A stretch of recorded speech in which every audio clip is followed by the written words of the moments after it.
XM's Yacht Rock Radio, the Doobie Brothers, Ambrosia,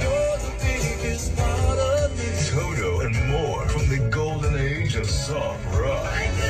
Sirius XM's Yacht Rock Radio, sailing the seas of... This is immediately after impact. You could see that man running toward the scene, the fire and the black smoke coming from the plane. Look at the scene, people gathering around. This is firefighters getting on the scene there, and you see on the right-hand side a possible patient there being treated.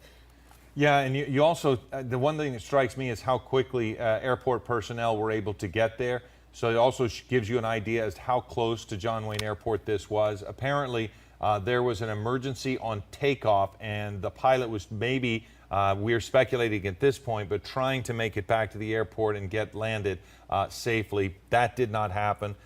There were people, witnesses tell us, the folks on the freeway saw this coming, and they started to notice that traffic began to slow because they could see that the plane was about to crash.